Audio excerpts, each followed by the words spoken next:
You can look at the, please listen. Look at a mechanism like this, which is a quick return mechanism. So dimensions are given, they are in millimeters, and you have a slider which is moving. So this is linkage 2, this is 3, and this is 4.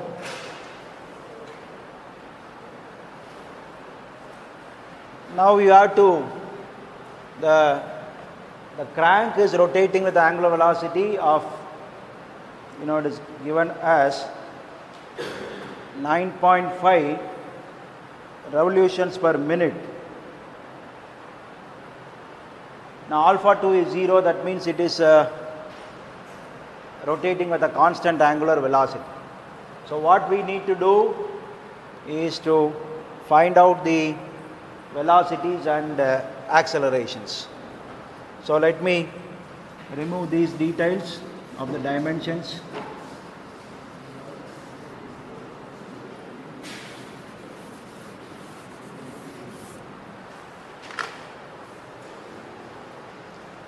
Now for drawing velocity, so if you take this as point P, this point can be considered as a coincidence of point P2, P3 and P4. So you can think of this point P as part of linkage 2, you can think as part of the slider, that is 3, and you can think of point P as a part of linkage 4. Now if you want to draw the velocity diagram of this, you can say put a dot, that will be O2 dash and O4 dash. Now the velocity of this will be perpendicular to this linkage, so you can draw a line with a magnitude. So this will be my point P2 dash as well as it is P3 dash. That is the velocity. Now we have to find out the velocity of P4. So P4 as a part of the link 4 will be perpendicular. Velocity will be perpendicular like this. So you can draw a line.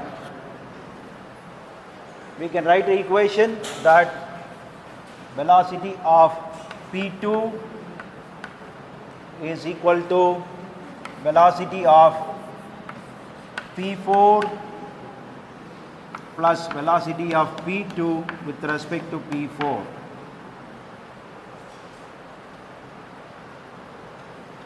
So this velocity of P2 with respect to P4, we want velocity of P4 that will be in this direction, but magnitude is not known, and velocity of P2 with respect to P4, velocity of P2, that is the velocity of the slider with respect to the linkage 4 will be along this because of this kinematic constraint. So it will be like this, and its magnitude is not known. So if you draw this to this intersects here, it will be my P4 dash. So what you will have is, this will be your velocity of P4, and from this equation, if you know the velocity of P2, or if you say velocity of P2 is given by velocity of P4 plus, this will be my velocity of P2 with respect to P4.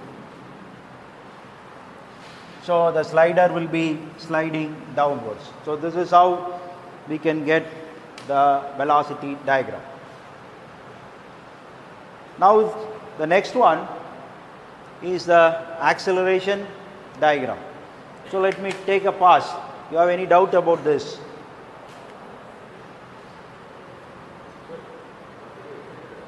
Which one? Whole thing?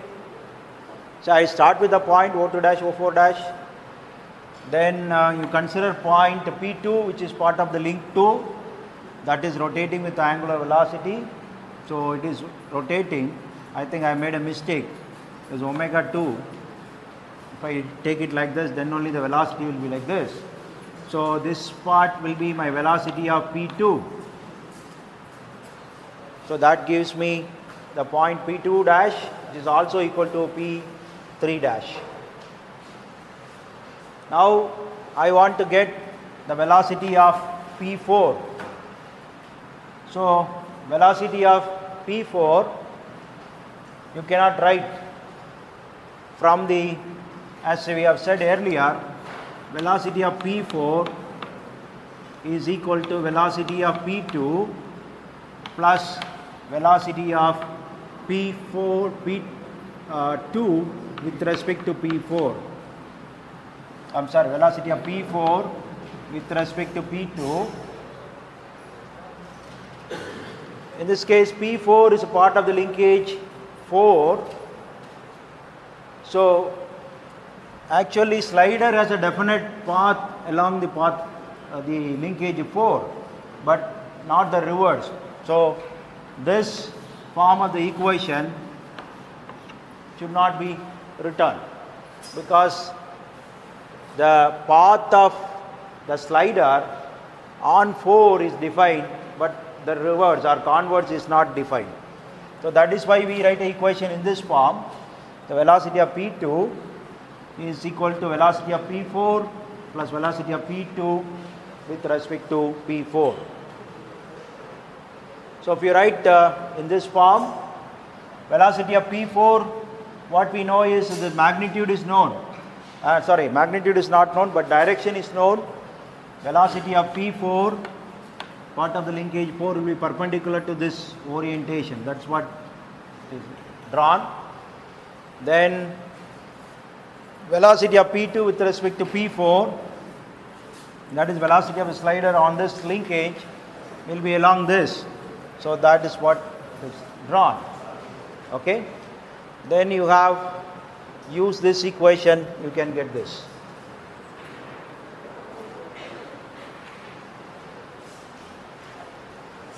Now the next thing would be to draw the acceleration diagram.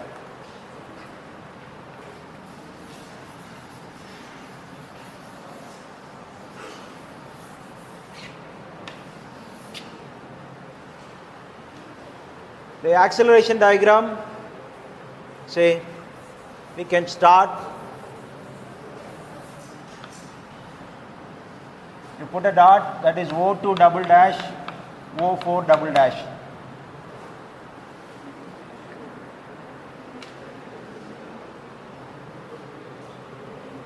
So that is your starting point of our acceleration diagram.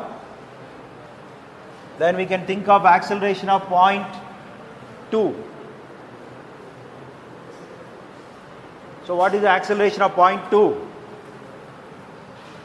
If you say acceleration of point 2, it will have acceleration of point 2 normal plus acceleration of point 2 tangential.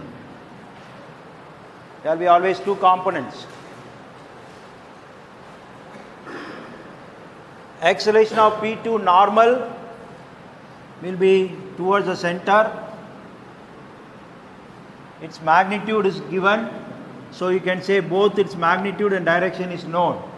Magnitude is given by this length into omega square. Omega 2 is known, so we can find out that. But what's the acceleration of point 2 tangential? That is given by alpha 2 times this length. So this magnitude is alpha 2 times O2 P2. What is this magnitude would be? Omega square times O2 P2. So this is known, both magnitude and direction is known. Whereas this one, magnitude and direction is known. But what is the magnitude? Magnitude will be alpha 2 is 0, therefore this term will be 0. So I will have only normal component for point P2. So I will that normal component will be along this direction.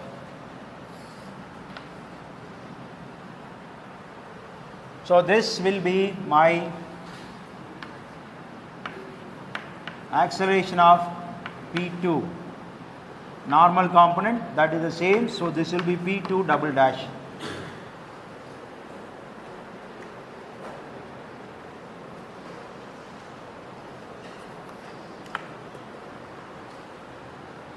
Next class, please. Do you have any doubt about this?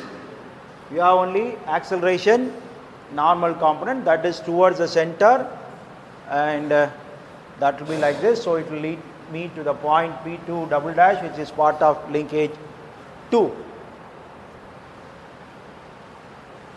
Now I have to get what is the acceleration of point P4. So again, acceleration of point P4 will have acceleration of point P4 normal plus acceleration of point P4 tangential. The two components will be there. The normal component, what is its magnitude? Its magnitude will be omega 4 times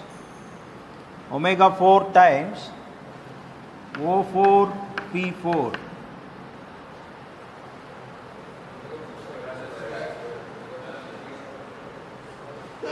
What? Yeah, correct. Omega 4 square times O4 P4, and that will be towards the center. So its both magnitude and direction is known. The tangential component of it. So in this case, you have to trigger your imagination. You have to forget the slider. Take only point P4. Okay. So point P4, which is part of the linkage 4, that is rotating about center O4. So it will have a both normal and tangential component. The tangential component is given by alpha 4 times O4 P4. What will be direction of it? It will be along this, perpendicular to this linkage. But here O4 is not known. Okay, so only this is known, the magnitude is not known. Only magnitude is not known, the direction may be known. So that is about acceleration of P4. But we know acceleration of P2. We need a equation linking P2 and P4. So that equation can be like this. You can write acceleration of P2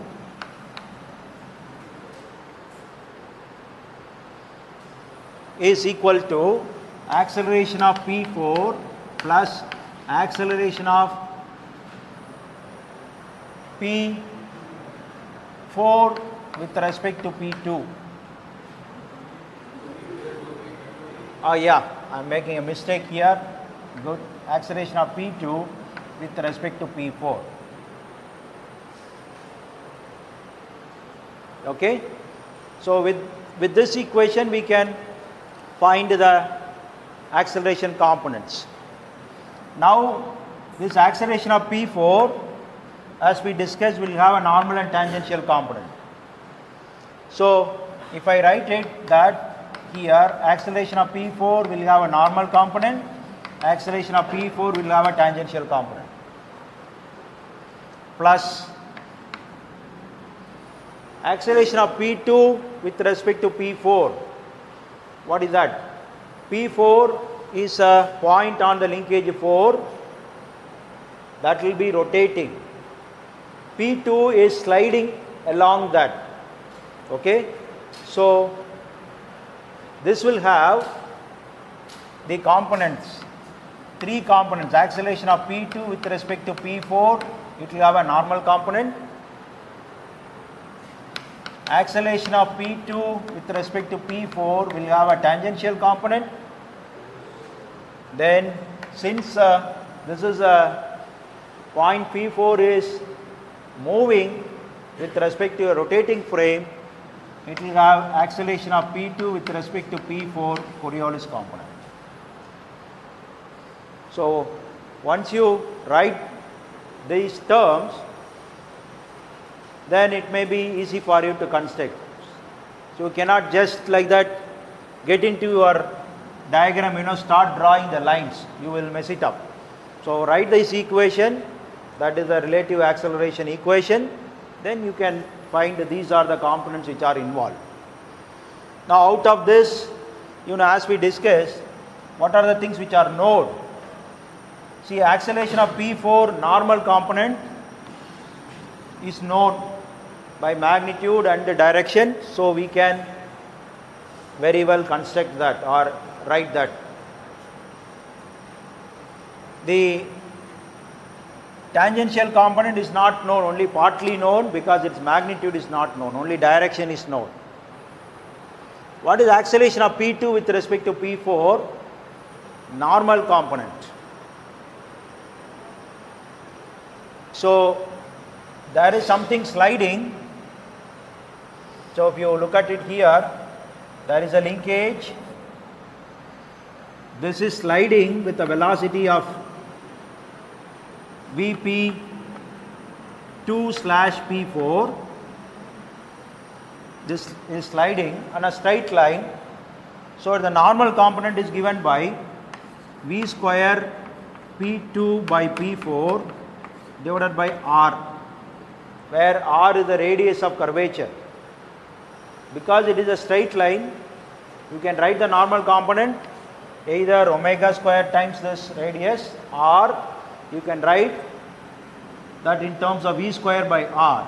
So if I write in terms of V square by R, V square is Vp2 by Vp4. So this is O2 double dash and O4 double dash. This normal component, magnitude of this given by Vp2 by P4 divided by R. This V square by R. This R is a straight line. So what is the radius of curvature of a straight line? It will be infinity. This will be infinity. So this component will be equal to 0. There will not be any normal acceleration component for a slider moving in a straight path. Suppose this path is a curved path, definitely there will be a normal acceleration. Because it is moving in a straight path, this will be 0. You have any doubt? Say the slider is moving, it will have an acceleration normal and tangential. This normal component is given by V square by R. V is the velocity of the slider on the linkage 4, that is given by Vp2/V4 divided by this square divided by R. R is infinity. Because it is being a straight line, the curvature is infinity. So this term will be equal to 0. That is, it will be cancelled out.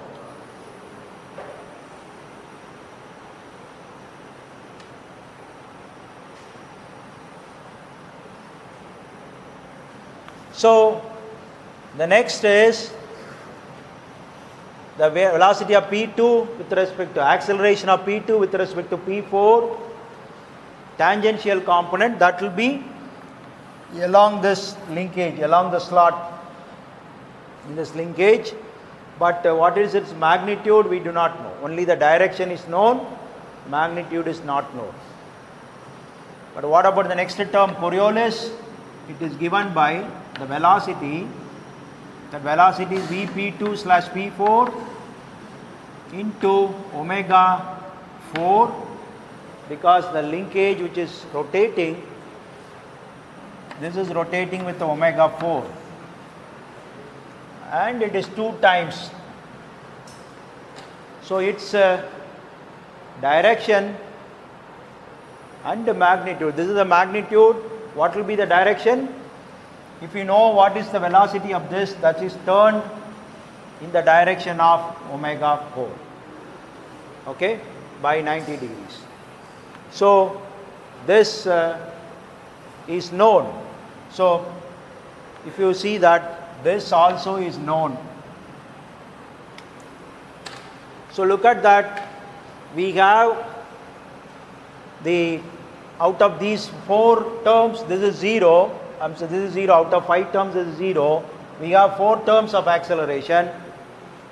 These 2 are known in magnitude and direction, but these 2, only its direction is known.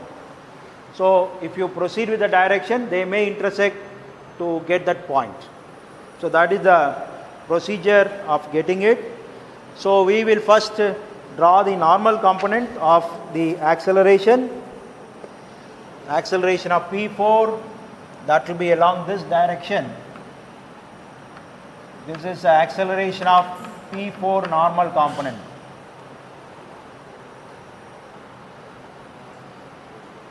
And the Coriolis acceleration, the velocity of P2 with respect to P4 happens to be in this direction. The omega is in this direction. Omega 4 is in this direction that we could have got from that velocity diagram. So the Coriolis acceleration will be in this direction.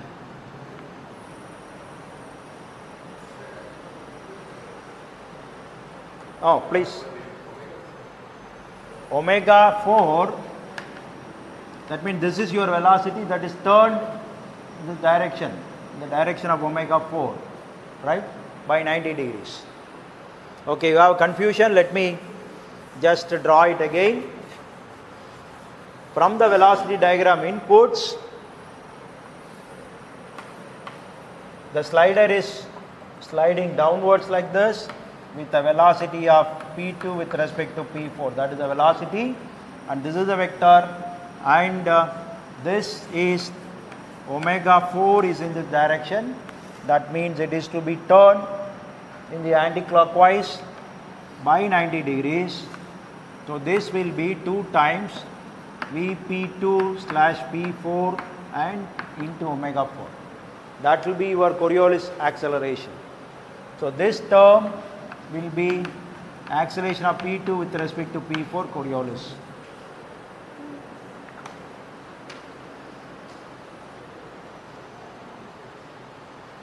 See, this is this thing, and it is turned in the direction. You take the tail of the vector, take the tail of the vector and hinge it, turn it in the anti-clockwise direction by 90 degrees. So this will go in this direction. That is your Coriolis acceleration. Magnitude and direction is known. Now the next component, that is the velocity, the acceleration of P2 with respect to P4. Tangential will be in this direction. That will be perpendicular to it, or it will be along this normal direction. That will be along the slider. Now the next component is acceleration of P4 tangential. That will be perpendicular to it. So they intersect here at this point. So this point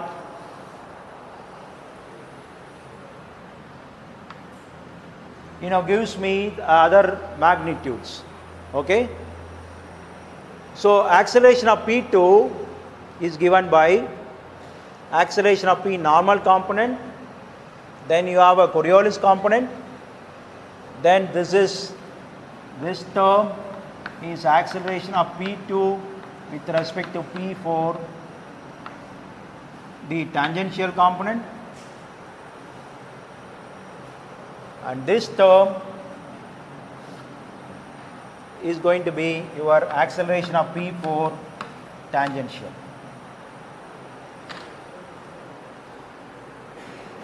So with that equation I complete the diagram.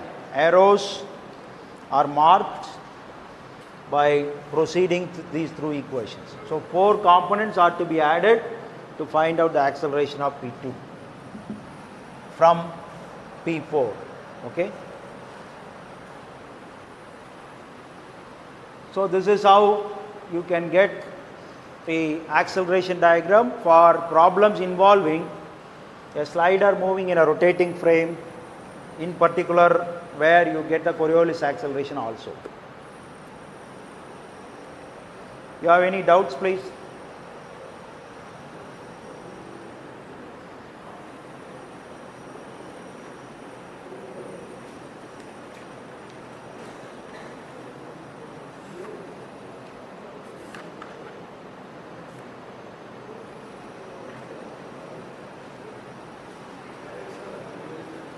Direction of Coriolis acceleration. It is general. How do you determine the direction of Coriolis acceleration? You can do it by, if it is a 3-dimensional problem, it is omega cross v. But the same thing is applicable here because omega is out of your board. So if you use that, you will get the thing. But in planar, the simple way to remember is, what is your velocity? This is your velocity and this is the direction of rotation. Then the Coriolis acceleration will be like turning the velocity vector by 90 degrees in the direction of omega. So this is my Coriolis acceleration. Okay, that is how it is done. Suppose I interchange this. This is my velocity, but the omega is like this, which is clockwise. Then this velocity vector turned by 90 degrees. This is my direction of the Coriolis acceleration. This velocity vector turned by 90 degrees. Here it is turned by 90 degrees. So if you configure your omega also and use the right hand screw rule, you will still get this same solutions. There's no problem.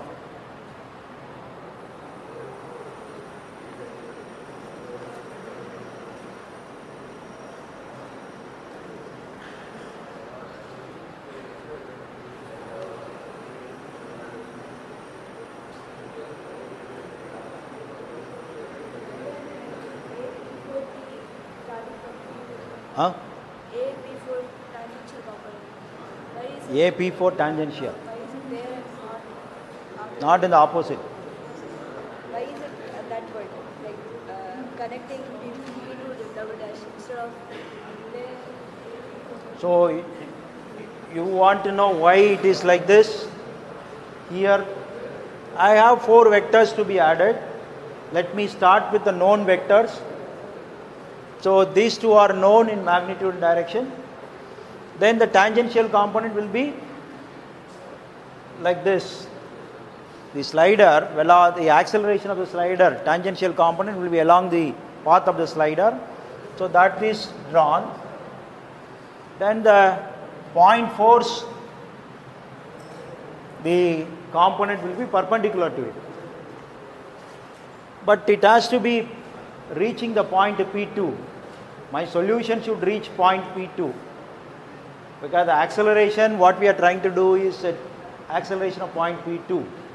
So if I proceed through the 4 vectors, it will reach point P2.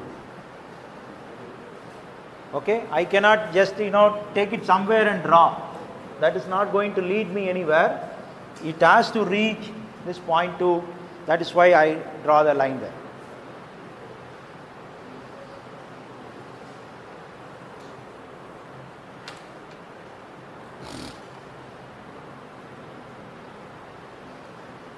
So probably you can make a note of this. I can even send you the scanned copy of this relevant pages from the book for your help. But the problem given for you as assignment is different. It is not the same thing. It is slightly different. So you have to work out. You got assignment? No, it is already posted in your yeah, common mail about 2 weeks back. The 2 weeks back, I don't think somebody deletes it. It should be available. Even yesterday I posted one more interesting cycle. A cycle which is driven by ropes, not with the chains. So I happened to know about it yesterday. Instead of chains, using ropes for transmission. Because I find that in Pragyan, some people are trying to develop a cycle which can be pressed with oscillatory motion. Okay, so somebody has tried in Denmark. I think it is called a string cycle. There is a company which has been promoted by some university in Denmark, which uses a rope. So that thing I have passed on. So this assignment, or I think it is circulated as a practical problems or practice problems. So practice problems, it is circulated. You can take a printout, get prepared and come for this workout. Any other questions?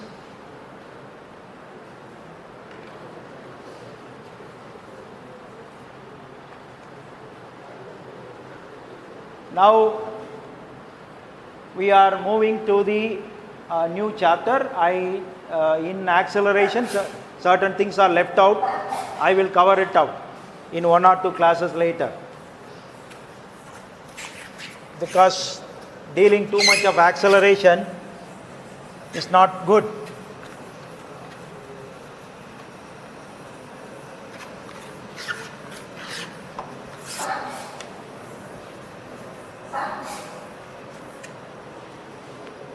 Now we will move on to what I would say is the different types of mechanism. In the sense, there will not be any coupler.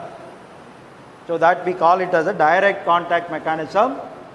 So if you develop the understanding of a direct contact mechanism, we can take it to the gears and cams. Gears and cams falls in a different category where it uses the higher pairs. Okay, so in all other 4-bar mechanism, the joints are lower pairs, whereas here you will be studying about mechanism involving higher pairs. Now before going to that, some topics which are to be discussed is method of transmitting motion.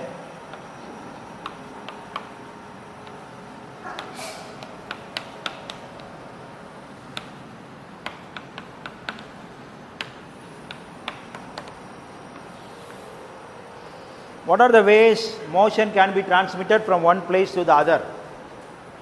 As we know that we are quite familiar with this stuff.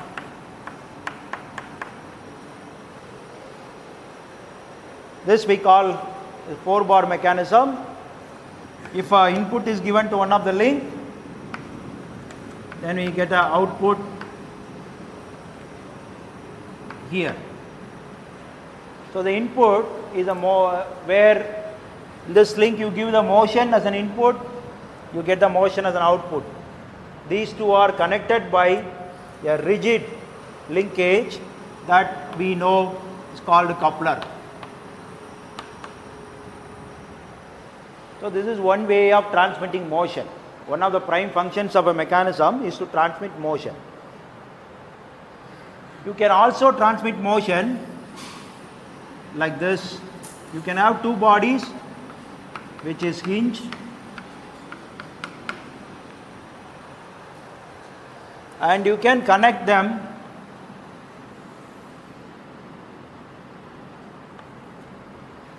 like this. In this case, this is not a rigid one. It is a flexible member.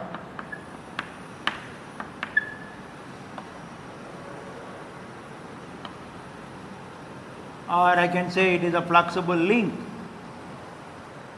here coupler is rigid. I can transmit a motion like this if I connect it by a flexible link like a rope or a chain or a belt.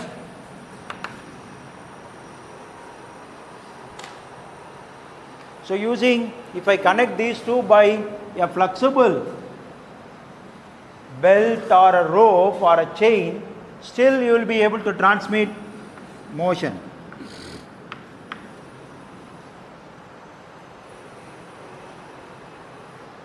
But if you compare these two, do you find any difference?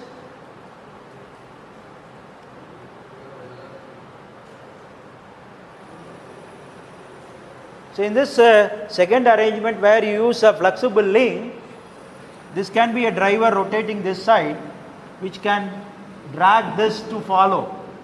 Whereas if I change the direction of rotation like this, it will not transmit. So it can transmit motion in only one direction. When you are using a flexible linkage for transmitting motion, you can do it in only one direction, because the flexible linkages can transmit motion in tension only. When they are compressed, they will not.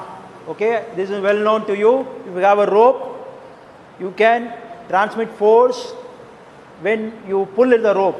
When you push the rope, it will simply bend. Nothing, it will transmit. So that is a problem or unique feature of this. There is one more way of transmitting motion. You can think of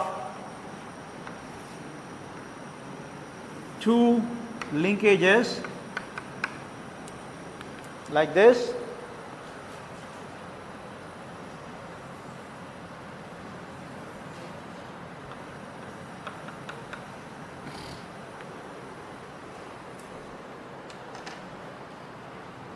So they are here, one of them is the driver, other will be the driven one.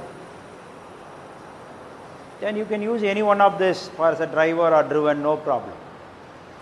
But this also can be used for transmitting motion, but you can see there is a distinct difference between these two and this. What is the difference?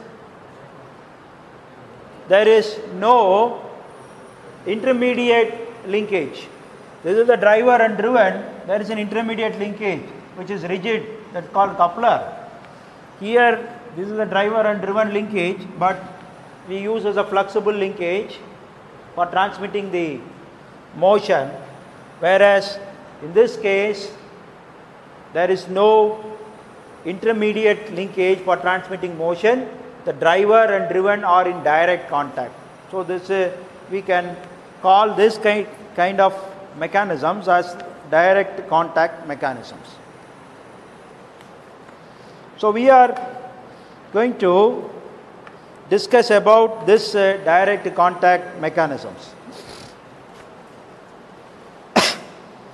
and derive the angular velocity ratio, okay, for this. You have any doubt?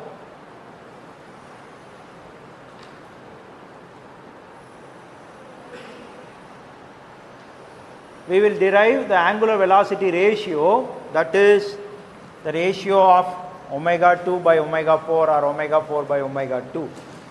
So that is what we are going to do it. So how to do?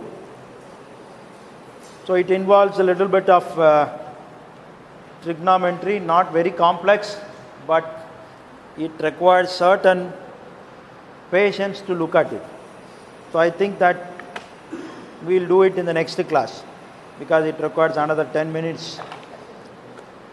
So I will stop here. You have any questions?